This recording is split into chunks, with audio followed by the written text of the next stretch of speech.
Everyone, আসসালামু আলাইকুম। Welcome to my channel. বন্ধুরা, আজকে আমি তোমাদের সঙ্গে ঝিঙে পোস্ত ও রেসিপিটা শেয়ার করছি। চলো সঙ্গে থাকো তোমরা, আমি কেমনভাবে ঝিঙে পোস্তটা বানাই। প্রথমে আমি কড়াইতে কিছুটা পরিমাণ সরিষার তেল দিয়ে নিলাম।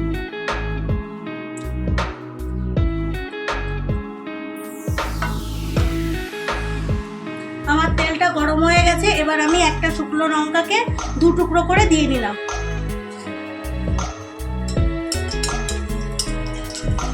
তারপর কিছুটা পরিমাণ কালো জিরে ফোড়ন দিয়ে নিলাম।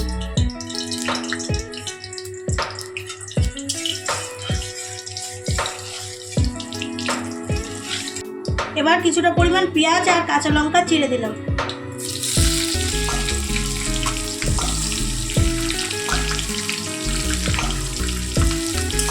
এবার আমি এইগুলোকে লাল লাল করে ভেজে নেব।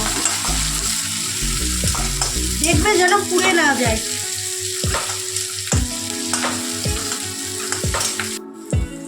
আমার পেঁয়াজগুলো ভাজা হয়ে গেছে। এবার আমি এর মধ্যে ঝিঙে আর আলুটাকে দিয়ে নেব। আলুটা আলাদা করে ভেজে নেওয়া যায়, কিন্তু প্রচণ্ড গরমের জন্য আমি আজকে দুটোকেই একসাথে ভেজে নিচ্ছি। তোমরা চাইলে আলাদা আলাদা করে ভেজে নিতে পারো।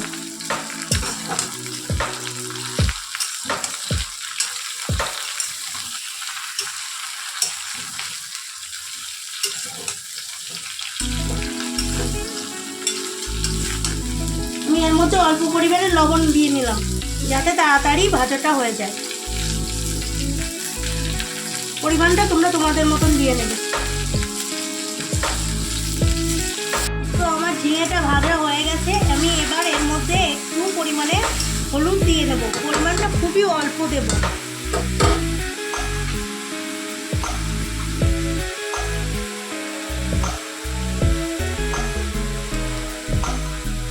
আর সঙ্গে অল্প পরিমাণ জিরে গুঁড়ো দিয়ে নেব।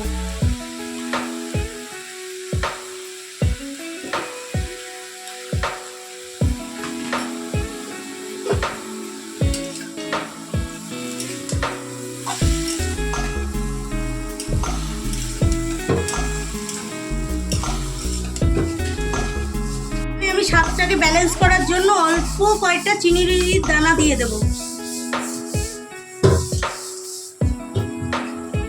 আমি এখানে কোনো পানি ব্যবহার করব না, কারণ ঝিঙেতেই অলরেডি পানি বেরোয়, তো সেই পানিতেই আমার ঝিঙেটা আলুটা সিদ্ধ হয়ে যাবে। আর এখানে আমি ঢাকনাটা চাপা দিয়ে নেব, আর তোমরা চাইলে অল্প পরিমাণ পানি দিতে পারো। তো বন্ধুরা, আমার আলুটা আর ঝিঙেটা সিদ্ধ হয়ে গেছে। চলো আমি দেখে নিই কেমন সিদ্ধ হলো। এ দেখো, আমার আলু আর ঝিঙেটা পুরোপুরি সিদ্ধ হয়ে গেছে। এবার আমি এর মধ্যে পোস্ত বাটাটা দিয়ে নেব। পোস্ত বাটাটা তোমাদেরকে আর দেখালাম না, তোমরা তোমাদের পরিমাণ মতো পোস্তটা বেটে নিও।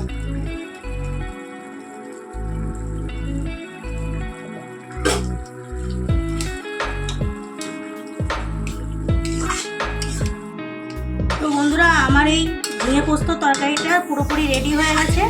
আর কিছুক্ষণ ফুটিয়ে নিয়ে আমি নামিয়ে নেব।